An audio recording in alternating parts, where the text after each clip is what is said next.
ನಮಸ್ಕಾರ, ಕರ್ನಾಟಕ ನ್ಯೂಸ್ಗೆ ಸ್ವಾಗತ. ನಾನು ರಫೀಕ್ ಅಹಮದ್.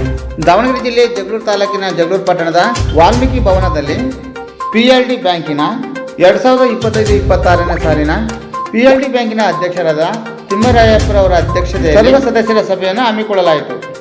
ಈ ಸಂದರ್ಭದಲ್ಲಿ ಮಾಜಿ ಅಧ್ಯಕ್ಷರು ಹಾಗೂ ಹಾಲಿ ನಿರ್ದೇಶಕರಾದ ಹಾಲ್ಸ್ವಾಮಿ, ನಿರ್ದೇಶಕರಾದ ಶ್ರೀಮತಿ ವೀಣಾ, ಉಪಾಧ್ಯಕ್ಷರಾದ ದ್ಯಾಮಕ್ಕ, ನಿರ್ದೇಶಕರಾದ ಸಣ್ಣ ಸೂರಜ್ಜ, ರಾಘವೇಂದ್ರ, ವಾಮದೇವಪ್ಪ, ನರೇಂದ್ರ ಬಾಬು, ಧನಂಜಯ ರೆಡ್ಡಿ, ಶ್ರೀನಿವಾಸ್, ಚೌಡಮ್ಮ, ಚಂದ್ರಪ್ಪ, ಸಿದ್ದೇಶ್ ಇನ್ನೂ ಮುಂತಾದ ನಿರ್ದೇಶಕರುಗಳು, PLD ಬ್ಯಾಂಕಿನ ಸಿಬ್ಬಂದಿಗಳಾದ ಕಾರ್ಯದರ್ಶಿಗಳಾದ TN ನಾಗಭೂಷಣ್, ವಸಂತಕುಮಾರಿ, ಮಧು, ರಜನಿ, ಅಜಯ್ ಇನ್ನೂ ಮುಂತಾದವರು, ಪ್ರಗತಿಪರ ರೈತರು, ರೈತ ಮುಖಂಡರುಗಳು ಹಾಗೂ ಮಾಧ್ಯಮದ ಮಿತ್ರರು ಉಪಸ್ಥಿತರಿದ್ದರು.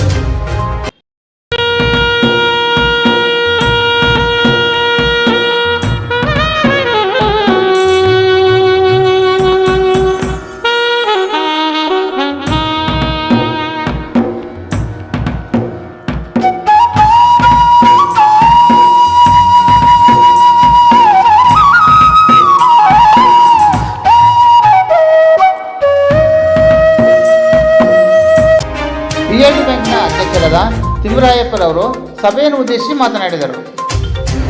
ಎಲ್ಲರಿಗೂ ನಮಸ್ಕಾರಗಳು. ಜಗಳೂರು ತಾಲೂಕು ಸಹಕಾರ ಕೃಷಿ ಮತ್ತು ಗ್ರಾಮೀಣಾಭಿವೃದ್ಧಿ ಬ್ಯಾಂಕ್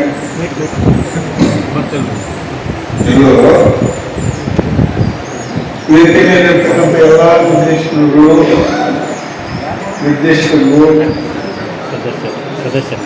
ಎಲ್ಲ ಮುಂದೆ ಇರ್ತಕ್ಕಂಥ ಎಲ್ಲ ಸದಸ್ಯರು 2025-26ನೇ ಸಾಲಿನ ಸರ್ವ ಸದಸ್ಯರ ಸಭೆಗೆ ಆಗಮಿಸತಕ್ಕಂಥ ಎಲ್ಲ ಸದಸ್ಯರುಗಳು, ಪತ್ರಕರ್ತರು ಒಂದು ಸುತ್ತ,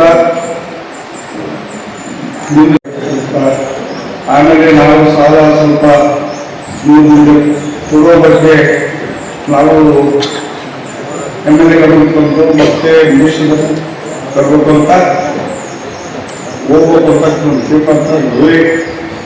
ಹಂಗಾಗಿ ಎಲ್ಲರಿಗೂ ಸಾಲ ಸಿಗೋ ಒಂದು ರೀತಿಯಲ್ಲಿ ನೀವೆಲ್ಲ ಕಟ್ಟಿಂತ ಹೋದ್ರೆ ನಾವು ಕೊಡಕ್ಕೆ ಅನುಕೂಲ ಆಗ್ತದೆ ಅಂತ ಹೇಳ್ತಾ 2 ಮಾತು ಮುಗಿಸ್ತೀನಿ.